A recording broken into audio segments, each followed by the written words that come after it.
Upfront margin पर बोलते हुए सेबी चेयरपर्सन माधवीपुरी बुच ने कहा कि ब्रोकर ने जो पेनल्टी ली है उसे वापस करना ही होगा।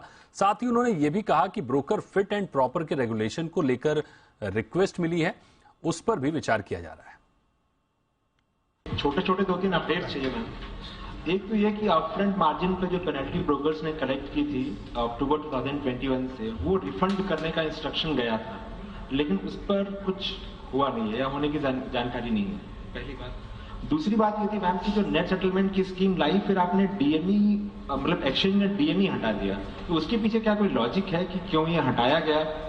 और तीसरा सवाल छोटा सा, वो इंटरमीडिएट रेगुलेशंस जो चेंज हुए थे नवंबर 2021 में, जिसमें ये कंडीशन है कि अगर बोर्ड किसी इंटरमीडिएट के अगेंस्ट में एफआईआर फाइल करता है या कोई इकोनॉमिक ऑफेंस इन्वेस्टिगेट करने वाली एजेंसी चार्जशीट फाइल करती है, तो उस स्टेज पर ही उसको बाहर जाना होगा। साथ ही स्टेक डाइल्यूशन की भी कंडीशन लगाई थी।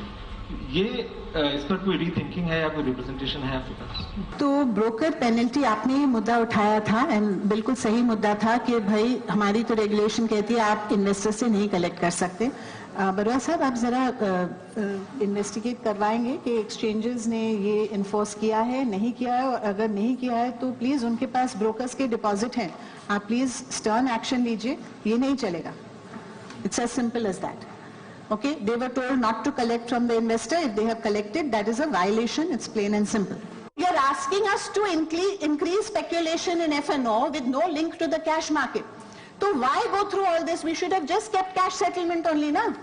Why did we remove cash settlement and insist on physical delivery? Because you must have settlement going through the cash market. So ये हम change करने वाले नहीं हैं। ब्रोकर्स की जिम्मेदारी है कि वो अपने क्लाइंट्स की पोजीशन पे या तो मार्जिन ज्यादा कलेक्ट करें, जो कुछ भी करें, लेकिन ये बेतहाशा जो स्पेक्यूलेशन हो रही है एफएनओ में without looking at the volumes in the cash market, sorry, this is not permitted. Fit and proper पे हमें रिप्रेजेंटेशन आई है और सभी जो ब्रोकर एसोसिएशंस हैं उन्होंने हमें एकजुट होके हमें रिप्रेजेंटेशन भेजी है।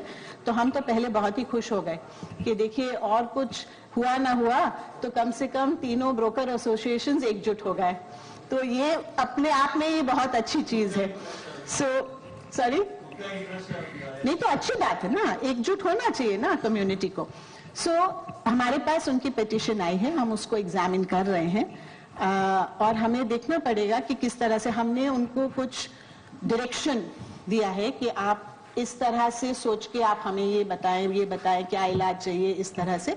सो what approach will be acceptable to the regulator, what will not be acceptable to the regulator, उनको थोड़ा गाइडेंस देके we have asked for a fresh proposal.